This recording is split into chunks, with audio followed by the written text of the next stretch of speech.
নৌকাও দেখেছি, ধানের শীষও দেখেছি, সবকিছু দেখেছি। এবার কোরআনের রাজত্ব দেখতে চাই। 17 কোটি মুসলমানের মাটিতে নাস্তিকের বাজার কায়েম করেছিল আওয়ামী লীগ, নাস্তিকের বাজার কায়েম করেছে। ওয়াজ মাহফিলে বাধা, আলেম ওলামার কথা বলতে বাধা। যারা রব চিনাবে, যারা রাসূল চিনাবে, যারা আল্লাহ চিনাবে জাতিকে, তাদের মুখ বন্ধ করে নাস্তিক আর মুরতাদ যারা, তাদের বাজার কায়েম করেছিল অনলাইন থেকে শুরু করে রাষ্ট্রীয় সম্মানের মাধ্যমে সংসদ ভবনে। এরা যেন একটা কন্ট্রাক্টরি নিয়েছে, এই দেশের মুসলমানকে সব হিন্দু বানাইতে হবে, এই কন্ট্রাক্টরি নিয়েছিল। যদি পারত কোনো আইন করতে, তাহলে নুনু কাটা বন্ধ করে দিত তোমাদের, কিন্তু এটা করে নাই। কৌশলে চেষ্টা করেছে যে তুমি নুনু কাটাইলেও যেন তাকে রব চিনাইতে না পারো, রাসূল চিনাইতে না পারো, কোরআন চিনাইতে না পারো। এই তো 3 মাস আগে কোনাবাড়িতে যদি আমারও আসতে হইতো, তাহলে ওসি সাহেবের পারমিশন নিয়ে আসতে হইতো। উনি অনুমতি না দিলে মাইক খুলে নিয়ে যেত। এমন বহু মাহফিল ইন্তজাম হয়েছে, সকালবেলায় আমাকে মানা করা হয়েছে, ওসি সাহেব আপনাকে আইতে মানা করছে। ওলামা পরিষদের মাহফিল হয়েছে কোনাবাড়িতে, সেখানে আমাকে আসতে দেয়নি। এরকম বহু মাহফিল আছে, কিন্তু আল্লাহ তো একজন আছেন। তিনি এখন ওসি সাহেবের অবস্থা এমন করেছেন যে এখন উলামায়ে কেরামের অনুমতি নিয়ে দোয়া কালাম করে বসতে হয়। এই সব কিছু একজন করেন, তিনি কে? আমার অত্যন্ত মোহাব্বতের স্নেহের ছোট ভাই, যোগ্য মুফাসসিরে কোরআন মুফতি আব্দুর রহিম আল মাদানী গুরুত্বপূর্ণ নসিহা করেছেন। আরো হযরত উলামায়ে কেরাম কথা বলেছে। মাঝরাত্রি হয়ে গেছে, এখন আর লম্বা কথার জরুরত নাই। এ কারণে আমি সূরাতুল ইখলাস পড়েছি, যে আমি একবার পড়লে আপনারা শুনলেও যেন 10 পারা কোরআন পড়ার সওয়াব হয়। নবীজির একটা হাদিস পড়ছি, কিছু কথা খুব সংক্ষেপে। আল্লাহ তাআলা আছেন না নাই? আল্লাহ আছে না নাই? এখনকার সময়ের মুমিনদের মনে প্রশ্ন, প্রকাশ্য প্রশ্ন তাদের, দ্বীনহীনতা, দ্বীনি জ্ঞানের কমজোরি মুসলমানদেরকে এমনভাবে গ্রাস করে ফেলেছে যে শিক্ষিত মানুষের প্রশ্ন হলো আল্লাহ আছে তো কোথায়, কই? এটা হলো শিক্ষিতদের প্রশ্ন। এই প্রশ্নের উত্তর তাদেরকে না বোঝানোর কারণে, অথবা এই প্রশ্ন তাদের মাথায় আসার কারণে, তারা বিজ্ঞ অভিজ্ঞ শিক্ষাবিদ নামে চলাফেরা করলেও এরা মূর্খের দলে গিয়ে তারা নাস্তিক মুরতাদ হয়ে মুসলমানের ঘরে জন্মগ্রহণ করে তারা বেদিন হয়ে কবর পথের যাত্রী। এইটার সংখ্যা এখন অনেক। আগে গ্রামে নাস্তিক ছিল 1-8টা, পুরা দেশে ছিল 1-8টা নাস্তিক মাথাচাড়া দিত। এদেশের মুসলমানরা নাস্তিকদেরকে এ দেশ থেকে তাড়ায় দিত। শেষ বেলায় তারা দাদাদের দেশে যায় পাড়ি জমাইত। এরকম হয়েছে না বারবার? এই তসলিমা নাসরিন, কবির চৌধুরী, এদের দেশ ছাড়তে হয় নাই? সালমান রুশদি, এদের দেশ ছাড়তে হয় নাই? কিন্তু এখন নাস্তিকের সংখ্যা এত যে তারা রব বিশ্বাস করে না, আল্লাহ বিশ্বাস করে না, স্রষ্টা একজন আছেন এটা বিশ্বাস করে না। এমন মানুষের সংখ্যা প্রচুর পরিমাণ মুসলমান ঘরে জন্মগ্রহণ করেছে যাদের তাওহীদের উপরে বিশ্বাস নাই, একাত্মবাদের উপরে বিশ্বাস নাই। একাত্মবাদ এর উপরে পূর্ণ বিশ্বাস ও আস্থা হাসিনারও নাই, আওয়ামী লীগের নেতাদেরও নাই, শিক্ষাবিদদের নাই, এদেশের বহু মুসলমানের নাই। যারা নামে মুসলমান তাদের একাত্মবাদের বিশ্বাস নেই। অথচ একাত্মবাদ এটা যদি কেউ খালি মুখে একবার উচ্চারণ করে, তাহলে আল্লাহর রাসূল নিজের চাচাকে বলেছেন, উহাজ্জু লাকা ইয়াউমাল কিয়ামা।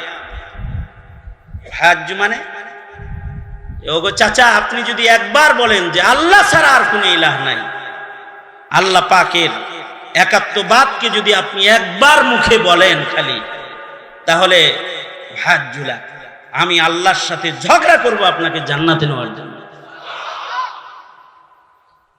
জোরে আওয়াজ করে বলেন, আওয়াজ করে একাত্মবাদ বলেন, লা ইলাহা ইল্লাল্লাহ, লা ইলাহা ইল্লাল্লাহ, লা ইলাহা ইল্লাল্লাহ।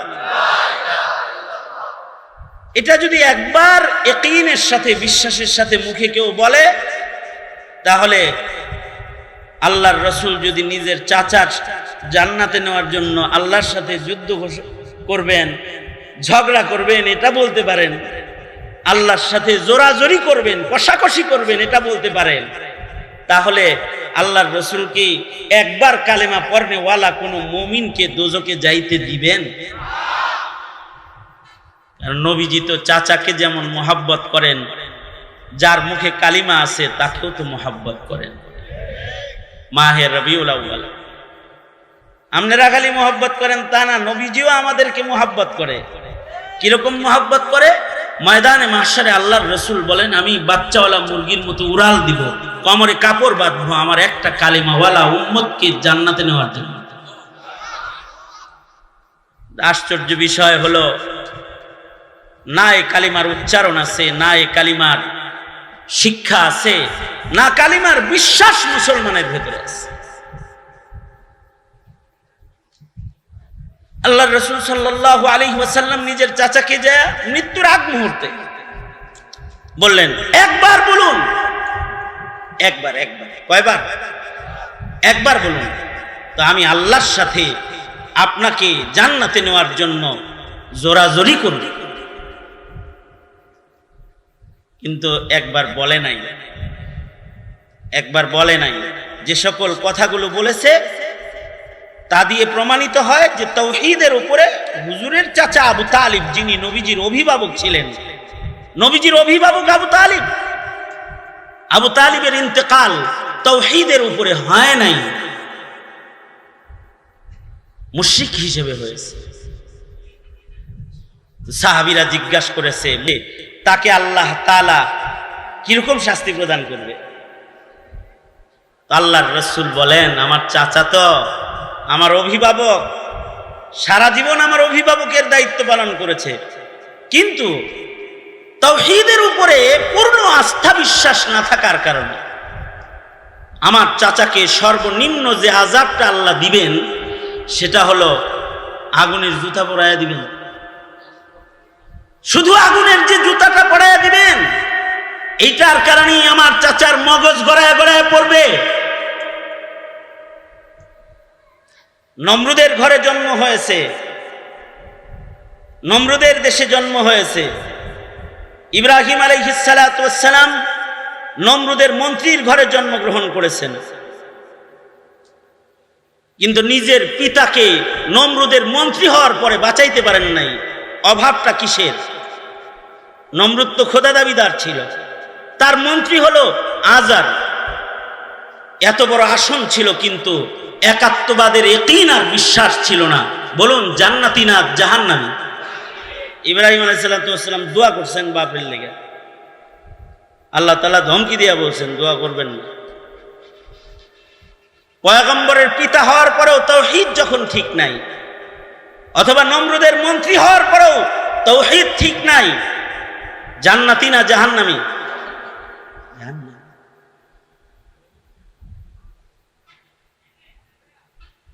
নূহ আলাইহিস সালাতু ওয়াস সালামের সন্তান হওয়ার পরেও, নূহ নবীর সন্তান, নূহ পয়গম্বরের সন্তান, নূহ আলাইহিস সালাতু ওয়াস সালামকে দ্বিতীয় বাপ বলা হয়। আদম আলাইহিস সালাতু ওয়াস সালাম প্রথম বাপ, দ্বিতীয় বাপ হলেন নূহ আলাইহিস সালাতু ওয়াস সালাম। কারণ ওনার মহাপ্লাবনের সময় সারা দুনিয়া পানির নিচে চলে গেছে, ওনাকে দিয়ে আল্লাহ তাআলা মানুষ না, শুধু সকল প্রাণীর জীবনও রক্ষা করেছেন। নৌকায় সব জোড়া জোড়া উঠাইছিলেন। এত বড় বাবার ঘরে জন্মগ্রহণ করে সেই বাবার সন্তান দোজকে গেছে, দোজকে যাবে, জাহান্নামী। কিসের কারণে? অভাবটা কিসের বলেন? জোরে আওয়াজ করে বলেন, কিসের অভাব? সকল ক্ষমতা জনগণের না, সকল ক্ষমতা কার? আওয়াজ করে চিৎকার করে বলেন, কার? আল্লাহর। এটার উপরে বিশ্বাস যদি না থাকে তাহলে সে নূহ আলাইহিস সালামের ঘরে জন্ম হওয়ার পরেও সে বেঈমান, দোজখে চলে যাবে সে। যত কুফরি মতবাদ আছে তাদের দাবি এই একাত্মবাদ, তারা বিশ্বাস করে না। আল্লাহ পাকের শক্তিকে তারা বিশ্বাস করে না। তাসদিক বিল্লাহ বিজামিই সিফাতিহি, যেটা এই বিশ্বাস তাদের নাই। এই বিশ্বাস না থাকার কারণেই আল্লাহর সাথেও শয়তানি করে, আল্লাহ যাদেরকে ভালোবাসে তাদের সাথেও শয়তানি করে, আল্লাহর কিতাব কোরআনের সাথেও নাফরমানি আর বেঈমানি করে, বিশ্বাস না থাকার কারণে। আল্লাহ আছে না নাই? হ্যাঁ, জোরে আওয়াজ করে বলেন, আছে না নাই? কিন্তু তাকে দেখা যায় না, চর্মচোখ দেখতেছে না।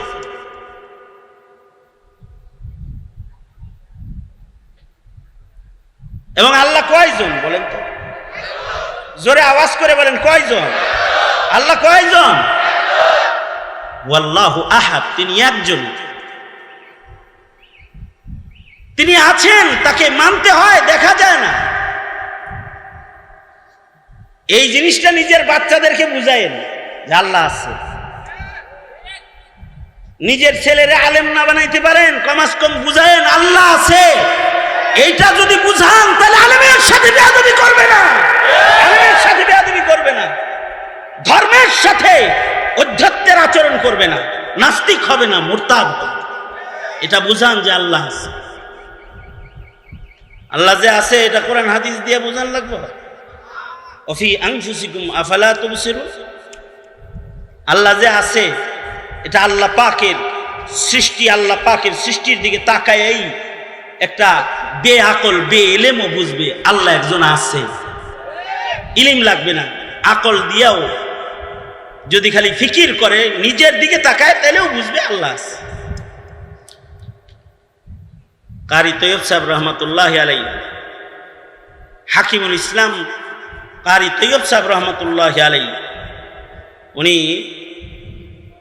বলছেন যে মানুষের দেহের ভিতরে, এই সায়েন্স বলে মানুষের দেহে আগুন আছে, বাতাস আছে, পানি আছে, মাটি আছে, মানুষের দেহে আছে, কোরআনও বলে, হাদিসও বলে।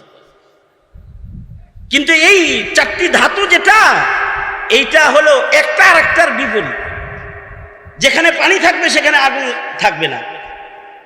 আগুন যদি কোথাও থাকে লাগে, তখন এটা নিভানোর জন্য কি ব্যবহার করে? হ্যাঁ, পানি ব্যবহার করে। বাতাস যদি বেশি প্রবল হয়, মাটি ও পানি সেখান থেকে বাতাসে সরে যায়। একাত্রিত হওয়ার জিনিস না এটা। পৃথিবীর সকল বিজ্ঞান মিলে এটাকে একাত্রিত করতে পারবে না। কিন্তু মানুষের দেহের ভিতরে যে চারো জিনিস একত্রিত করলেন, এটা কি তোমাদের কোনো দাদাই করেছে, কোনো নানায় করেছে? এটা কে করেছে? জোরে আওয়াজ করে বলেন, কে করলো? অফি আনফুসিকুম আফালা তুবসিরুন, একজন আছেন তিনি। কামালউদ্দিন তিমিরি রহমতুল্লাহ আলাইহি হায়াতুল হাইওয়ান কিতাব লিখেছেন। এই কিতাব কোনো প্রাণী বিজ্ঞান শেখানোর জন্য লেখেন নাই, জাতিকে এক আল্লাহ আছেন একজন এটা শেখানোর জন্য লিখেছেন। বিভিন্ন প্রাণীর বৈশিষ্ট্য লিখেছেন। এই হায়াতুল হাইওয়ানে কিতাবের মধ্যে কামালউদ্দিন তিমিরি রহমতুল্লাহ আলাইহি কবুতরের বাচ্চার কথা বলেছেন, যে কবুতরের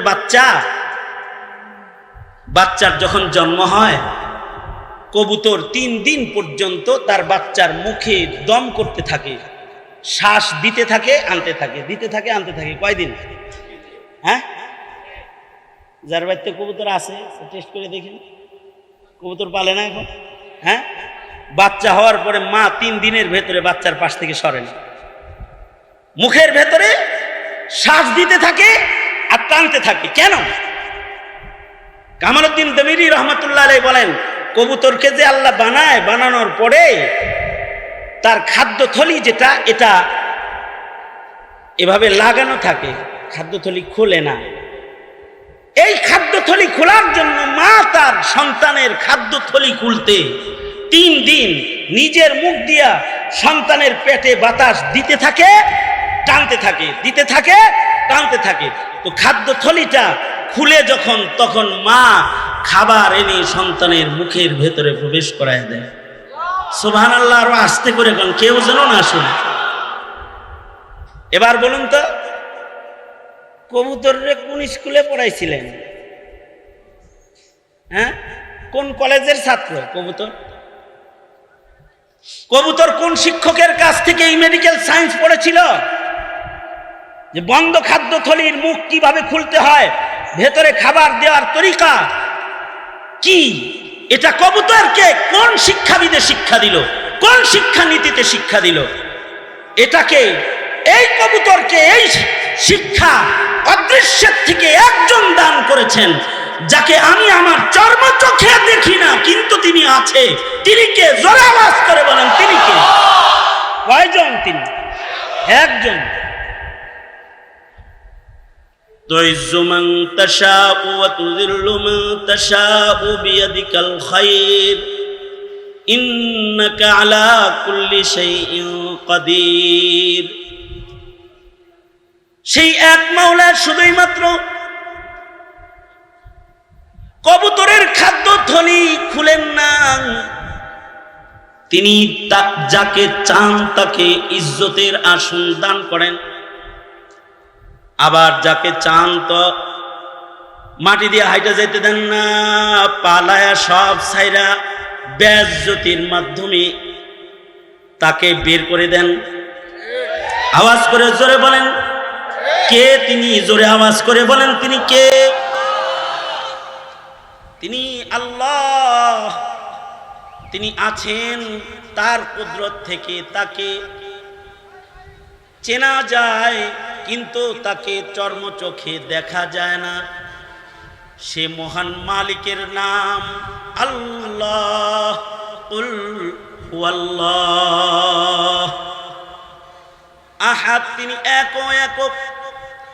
এর রব যদি নিজের সন্তানকে, যদি মুসলিম ঘরে জন্মগ্রহণ করার পরে যদি রব চিনাইতে মুসলিম পিতা মাতা ব্যর্থ হয়ে যাও, যদি নিজের সন্তানকে তার রব, তার ইলাহ, তার মাওলা, তার আল্লাহ, তাকে যদি তুমি চিনাইতে অক্ষম হয়ে যাও, তাহলে নবীর চাচা হওয়ার পরেও যেমন আবু তালিব জাহান্নামে নিক্ষিপ্ত, ইব্রাহিম নবীর বাপ হওয়ার পরেও যেমন আজর দোজকে নিক্ষিপ্ত, নূহ আলাইহিস সালামের সন্তান হওয়ার পরেও তাওহীদ না বুঝার কারণে, আল্লাহ না বুঝার কারণে যেমন জাহান্নামের আগুনের ইন্ধন, তোমার সন্তান মুসলিম হওয়ার পরেও যদি তাকে আল্লাহ, আল্লাহর রাসূল না চিনাও, খোদার কসমে সন্তানকে তুমি জান্নাতে পৌঁছাইতে পারবা না। এই দেশের আলেমরা অথবা এদেশের কোরআনের মুফাসসির যারা কোরআন আলোচনা করেছে, যারা তাফসীর করে, যারা ওয়াজ করে, যারা নসিহত করে, তারা জাতিকে রব চিনানোর চেষ্টা করে, রব চিনানোর চেষ্টা করে, এক আল্লাহ চিনানোর মেহনত করে। দাওয়াত ও তাবলীগ 1 নম্বর উসুল, রব চিনো, লা ইলাহা ইল্লাল্লাহ, এটা বুঝো। এই ওয়াজ মাহফিল গুলো বন্ধ করে 17 কোটি মুসলমানের মাটিতে নাস্তিকের বাজার কায়েম করেছিল আওয়ামী লীগ, নাস্তিকের বাজার কায়েম করেছে। ওয়াজ মাহফিলে বাধা, আলেম ওলামার কথা বলতে বাধা।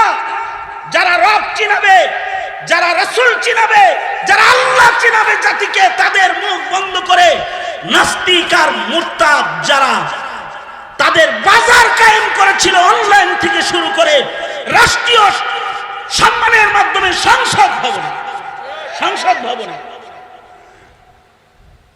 এরা যেন একটা কন্ট্রাক্টরি নিয়েছে, এই দেশের মুসলমানকে সব হিন্দু বানাইতে হবে, এই কন্ট্রাক্টরি নিয়েছিল। যদি পারত কোনো আইন করতে তাহলে নুনু কাটা বন্ধ করে দিত তোমাকে, কিন্তু এটা করে নাই। কৌশলে চেষ্টা করেছে যে তুমি নুনু কাটাইলেও যেন তাকে রব চিনাইতে না পারো, রসুল চিনাইতে না পারো, কোরআন চিনাইতে না পারো। তোমরা যারা অবুঝ তাদেরকে বলছি, তোমরা এই চক্রান্তের ফাঁদে পড়ে কাউকে শিবির, কাউকে জামাত, কাউকে হেফাজত, কাউকে রাজাকার, কাউকে আলবদর, কাউকে জঙ্গি বলে তোমরা গালি দিয়েছিলে। অথচ এদেশের ওলামায়ে কেরাম না জাতির রক্ত নিয়ে খেলা করেছে, না জাতির চার নিয়ে টানাটানি করেছে। তবে এখন বাংলাদেশের যেখানে যাচ্ছি তারা বলতেছে, হুজুর নৌকাও দেখেছি, ধানের শীষও দেখেছি, সবকিছু দেখেছি, এবার কোরআনের রাজত্ব দেখতে চাই, তারা বলতে শুরু করেছে।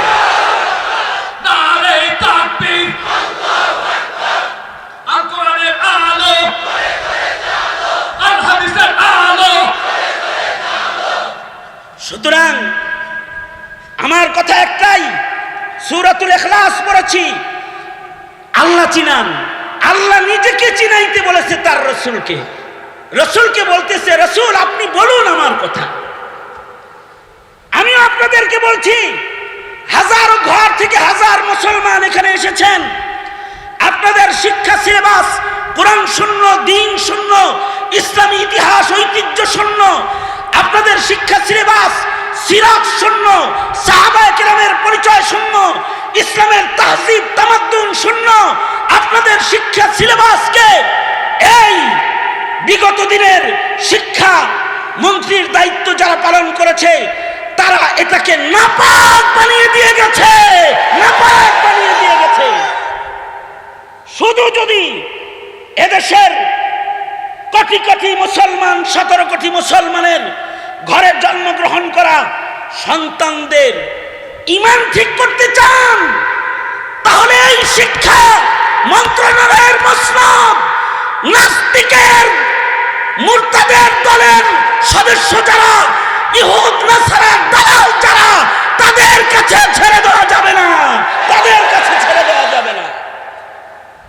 সুতরাং সকলকে ঐক্যবদ্ধ প্ল্যাটফর্মে দাঁড়িয়ে আল্লাহ তাআলা আমাদেরকে যে জিম্মাদারি পালন করার মহা সুযোগ, বাংলাদেশকে দ্বিতীয়বারের মতো মুক্তিযোদ্ধার সন্তানদের রক্তের বিনিময়ে স্বাধীন করে যে সুযোগ আল্লাহ দান করেছেন, এই নিয়ামতের শুকরিয়া আদায় করার জন্য সর্বোচ্চ তৈয়ারি সবাই রাখতে হবে। রাখতে পারবেন তো ইনশাআল্লাহ? আল্লাহ আমাদেরকে এই তৌফিকটা দান করুন।